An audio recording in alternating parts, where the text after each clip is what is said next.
La partie, décryptage où je voulais vous parler justement, de, ces matchs amicaux qui, ne sont que des revues d'effectifs. Il faut bien comprendre et vous l'avez vu au niveau de la réalisation de ce match. Vous l'avez vu en termes de composition de l'équipe de l'Olympique de Marseille, que ce soit sur la première ou la seconde mi-temps. Ils pourraient faire des matchs amicaux, du entre eux, que ça serait pareil. Là, on est en train de regarder des matchs où Bruno Genesio fait une revue d'effectifs. Alors, il se trouve que Ligue 1 Plus et que l'OM, parce que l'OM a un pouvoir d'attractivité, il a une attractivité forte, eh, diffuse ces matchs. Est-ce que c'est une bonne chose? Oui, parce que nous, on est passionnés de l'Olympique de Marseille et que ça nous permet, nous aussi, de mettre un œil. Moi, par exemple, j'ai bien aimé le petit Abdallah quand il a fait son entrée. Je trouve que voilà, il pourrait faire des entrées en fin de match, voir ce qu'il peut apporter. Donc ça nous permet, ça vous permet, ça me permet de regarder un petit peu qui pourrait potentiellement participer cette année euh, aux compétitions avec l'Olympique de Marseille. Mais c'est des matchs amicaux, il y a pas encore, le la prépa physique qui a été encaissée, il y a pas de volume, il y a aucune coordination, les joueurs se connaissent pas et donc se connectent pas. C'est une revue d'effectifs, c'est le deuxième match, donc c'est pas pareil et même si on avait gardé la même même si on avait toujours des Zerbi, même si on avait toujours la même équipe que l'an passé, qu'on notre objectif, ça serait de voir comment on peut bonifier, cette équipe-là. Ça serait pareil. Le coach, il ferait rentrer des jeunes, voir justement s'ils peuvent répondre à une forme d'intensité physique, s'il peut compter sur eux ou pas. Ça s'appelle des revues d'effectifs. Donc, ces matchs-là, qu'on les gagne 4-0, qu'on les perde 3-0, ça ne change strictement rien au problème. C'est un match non seulement amical, mais plus qu'amical, c'est un match d'entraînement. Le dernier match de la pré-saison, contre l'Atlético au stade Vélodrome, là, on va avoir un Olympique de Marseille qui devrait avoir sa forme plus ou moins définitive. Le 11 de départ devrait plus trop bouger. Si on se prend un 4-0 contre l'Atlético, et c'est possible parce qu'à aujourd'hui, l'instant T 2026, il y a un monde d'écart entre l'Atlético et l'Olympique de Marseille, malheureusement. Mais c'est juste la vérité. Bon, je serais quand même inquiet. Maintenant, si on perd 2-1 ou qu'on fait un match nul ou alors qu'on s'impose je ne sais par quel miracle, bon là, je me dirais, bon, pour la fameuse dynamique dont je vous parle chaque saison, ça sera beaucoup mieux. Là, oui, il y aura du sujet. Là, oui, il y aura du grain à moudre, les copains. Là, oui, vous pourrez dire, bon, franchement, allez, c'est bon, j'arrête de regarder l'OM. On a une équipe éclatée au sol. On s'est fait balayer comme un fait. Mais là, contre Nice, et là, le prochain match, c'est pareil. On s'en fout. On s'en fout. C'est des revues d'effectifs. C'est du temps de jeu. Les mecs qui courent, ils prennent du rythme. Ça n'a absolument, mais alors totalement aucune importance. Voilà. Donc, arrêtez arrêtez de vous énerver, arrêtez de vous prendre la tête. Vous avez bien évidemment, je vous l'ai dit dans la partie 1, le droit d'être inquiet pour cette saison, le droit de ne pas être rassuré, le droit de ne pas comprendre. Parce que ça, je vous ai dit, je le suis avec vous. Non, cette saison, elle part pas sous des auspices où on se dit, waouh, ça va être incroyable. Mais c'est un pressentiment, c'est un regard. Quand on aura notre équipe type pour le premier match de la saison, on pourra se dire: «Ouais, factuellement, c'est ça le travail de Lorenzi. L'équipe est éclatée au sol». Et pour l'instant, on est en juillet. Ouais, les gars, attendons de voir les mouvements qui vont s'opérer. Voilà. Bébéron 18 sur MyFo5 qui nous dit: «On a appris une certitude lors de ce match contre, Nice. Il faut se débarrasser des gants de Riley, Harit et Mopé parce que c'est plus possible». C'est ce que je te dis, Bébéron. Ces matchs-là nous permettent de voir sur qui tu vas pouvoir compter, sur qui tu vas pas pouvoir compter. Je pense qu'à l'inverse, Bébéron, quand vous avez vu Angel Gomez jouer, vous vous êtes pas dit, alors que moi, c'est un joueur que j'apprécie pas plus que ça, et je me suis dit, tiens, Angel Gomez, avec Genesio, peut-être qu'il peut le faire jouer dans un poste et un rôle différent de ce qu'il occupait sous De Zerbi. Pourquoi pas compter sur lui? Donc c'est ça le but de ces matchs amicaux de pré-saison, c'est de savoir sur qui on peut compter, sur qui on ne peut pas compter. Hem Et il me dit: «Bébéron toujours, les 5 premières journées seront très compliquées, ça pourrait déjà être la crise, je connais trop bien ce club». Oui, c'est un scénario possible, Bébéron, bien sûr. Tu peux perdre tes 5 premiers matchs. Dans le contexte où on est, tu peux perdre tes 5 premiers matchs ou sans perdre les 5 matchs, tu peux faire 2 nuls, 3 défaites, peu importe réparti comment. Et est-ce que ça t'empêche de gagner? Est-ce que ça t'empêche de gagner des matchs? Vous avez vu jouer Lens l'année dernière? Parce que moi, j'en ai regardé des matchs de Lens. Mais vous croyez qu'on me voyait jouer le Barça? Vous croyez qu'on me voyait jouer le Bayern? Vous croyez que ça marchait sur toutes les équipes de Ligue 1, et que c'était incroyable à voir jouer? Lens, c'était costaud, c'était bien en place. Ils ont eu un facteur réussite maximal et ils gagnaient des matchs, voilà, et 1-0, 3-2, 2-1, voilà, ils gagnaient des matchs. Il me semble que quand on est allé chez eux, on a fait une belle première mi-temps, si je dis pas de bêtises, mais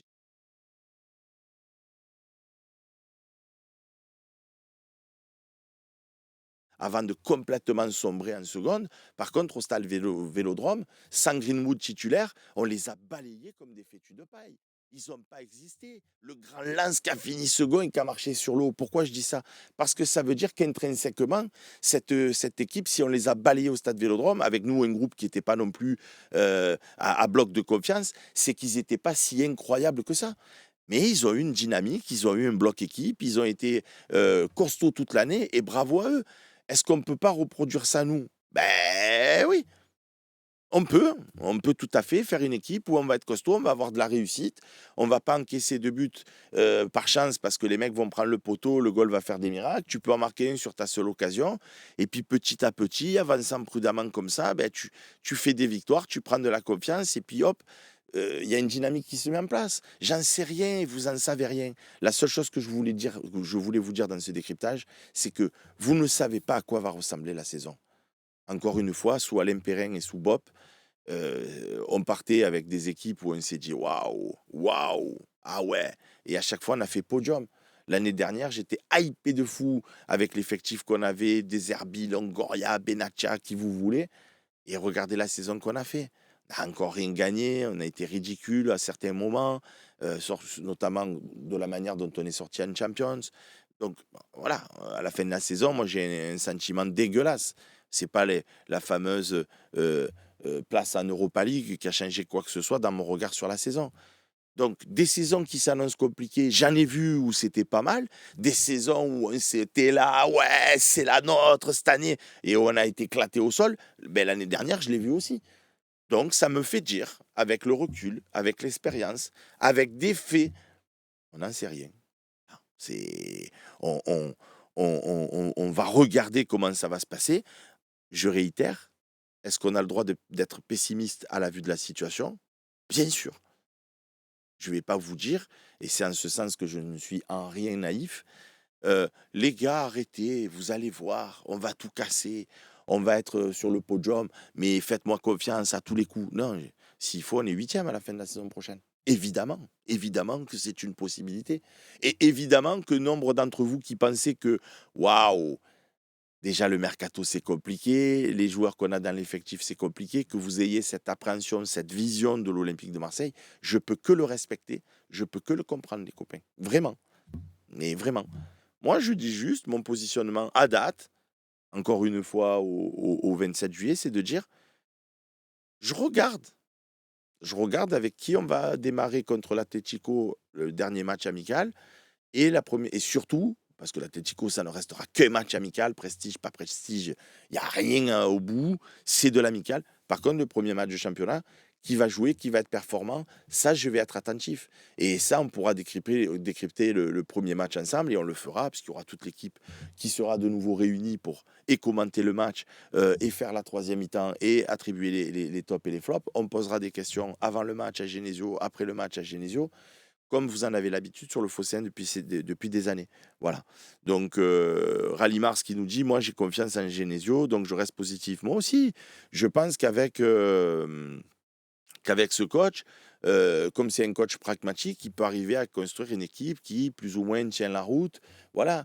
C'est sûr et certain que moi, par exemple, le titre, comment vous dire? C'est sûr 100 dans ma tête, c'est mort. La seconde place, ça va être compliqué. Maintenant, finir troisième. Bon, je me dis, quand on voit comment ça s'est passé l'année dernière, Lille à la dernière minute, qui arrive à alors qu'ils ont perdu Lille, hein, avec Genesio, hein, le dernier match, hein, ils l'ont perdu, mais Lyon, ils ont perdu aussi contre Lens chez eux. Enfin, souvenez-vous, Rennes en gagnant, contre nous le dernier match au stade Vélodrome, alors qu'on était éclatés au sol l'année dernière, ils étaient en Champions, hein, et ils ont perdu eux aussi. Donc Rennes a perdu, Lyon a perdu, Lille a perdu. Et ça a fait Paris, Lens, Lille, et Lyon. Voilà, bon, ben, pourtant, tous ces clubs, ils ont perdu. Donc, est-ce qu'avec un peu plus de réussite, un peu plus de caractère, on peut arriver à finir dans ces 4 premières places? Ouais. Est-ce que ça me fait rêver, les amis? Non. Moi, je préférerais, comme vous, avoir un Olympique de Marseille qui essaye peu ou prou de rivaliser avec le PSG. Quand je dis rivaliser, c'est finir à 3 points, 5 points, 4 points, parce que les repasser devant, au vu d'aujourd'hui, sont double champions d'Europe. Donc ils battent même maintenant les Real, les Barça, les Bayern, les qui vous voulez. C'est les numéro 1 en Europe depuis 2 ans. Donc ils sont dans notre championnat. Donc vous voulez faire quoi? Avec nos moyens en plus. Donc je préférerais ça, moi aussi. Tout le monde préférerait ça, avoir un OM fort qui essaye de concurrencer, et cetera. Bon, ben, pour l'instant, on n'en est pas là. On a eu un projet là aussi où c'est pas que je peux pas en vouloir au club, mais la crise des droits télé, c'est plus la faute aux chevelus, là, à la brune, que la faute à Macourt ou que la faute à la direction de l'Olympique de Marseille. Donc voilà, il y a plus un Francus. C'est vrai pour Monaco, c'est vrai pour Lille, c'est vrai pour Rennes, c'est vrai pour Lyon, c'est vrai pour tout le monde. Voilà. Et puis, pour conclure cette partie, et puis Loïc, si tu peux afficher le numéro, parce que ça serait bien que les copains l'aient pour pouvoir appeler et participer à l'émission. Et justement, on va débattre de tout ça. Lyon, l'année dernière, quand vous avez vu le déficit qu'ils avaient, quand vous avez vu tous les joueurs qu'ils ont dû vendre pour équilibrer leur budget, il y en a un qui regarde là l'émission sur YouTube, sur Twitch, sur MyFossin. Il y en a un qui s'est dit: «Ouais, Lyon, franchement, cette année, vont être au rendez-vous». Moi, je peux vous le dire avec toute mon humilité, toute ma sincérité et toute ma transparence. Moi, je me suis dit: «Lyon, ils vont être éclatés au sol. S'ils font 10e, ça sera le bout du monde. Allez, 8e, allez, 7e, max 7e, 4e». Et la dernière journée, en faisant un bon résultat sur Lens, ils étaient même 3e. Qui aurait pu penser ça en début de saison? Personne. Pour autant, ils l'ont fait. Donc, moi, je vous dis, cette année, quand je verrai l'équipe type de l'Olympique de Marseille finalisée, je vous dirai, bon, ben voilà, avec cette équipe et Genesio aux commandes, ouais, j'ai espoir qu'on fasse un petit quelque chose dans le championnat. Voilà. Je ne pense pas qu'on ira évidemment chercher l'Europa League, parce que voilà, je ne pense pas qu'on va avoir une équipe incroyable, bien au contraire. Parti comme c'est parti, je suis comme vous, pas défaitisme, mais réaliste. Mais voilà, c'est c'est c'est une réalité. Julien qui nous dit: «C'est la faute du QSG ou de la Brune», ça. Ben oui, ça, c'est sûr que les droits télé, c'est pas la faute de l'OM, c'est la faute de ceux qui ont géré les droits télé et qui, je pense, les ont très mal, gérés. Nico Amstas qui nous dit: «Lyon, ils ont recruté intelligemment». Nico, putain, toi, tu es un fidèle parmi les fidèles. Est-ce que tu as vu qu'il a ramené pour l'instant Lorenzi? Non, tu as pas vu pour l'instant. Donc, est-ce que je peux dire que Lorenzi l'a recruté intelligemment ou pas? Pour l'instant, on a recruté Dégain. Donc, je peux pas te dire. C'est pour ça que je vous dis, je jugerai quand je verrai des résultats. Est-ce que vous trouvez que c'est trop long? Peut-être. Pour vous, c'est trop long. Moi, je préfère que l'équipe dirigeante prenne leur temps, fasse une belle revue d'effectifs, se dise: «Bon, lui, c'est pas possible, lui, c'est pas possible, lui, on va s'arrêter, lui» voilà. Et après, je vais voir qu'est-ce qu'ils auront construit comme effectif. Voilà, c'était ça le message de ce décryptage, c'est s'il vous plaît, essayez de critiquer sur du concret. Quand on aura recruté des chèvres et que vous direz franchement: «Lorenzi, il est nul, il a pris que des catastrophes», on sera tous réunis pour critiquer et ça sera juste de critiquer à ce moment-là. Je veux dire, depuis le temps que le fossé existe, j'ai pas fermé ma gueule. À l'époque, René fermait pas sa gueule. Je pense que Michel Alaga, il ferme pas sa gueule. Romain Herring non plus. Romain Canuti non plus. Enfin bref, on n'est pas là à mâcher nos mots. Mais je vous dis juste, là, à l'instant T, c'est pas un appel au calme. C'est juste mon sentiment à moi. Vous le partagez pas. Vous avez le droit en plus. Vous êtes agacé par l'OM. Vous avez le droit. Vous voulez les insulter. Je comprends. Moi, de mes 20 années d'expérience en tant que journaliste à suivre l'Olympique de Marseille, je vous dis juste, j'attends de voir le groupe, les premiers résultats pour être inquiet ou pas. Voilà. Donc,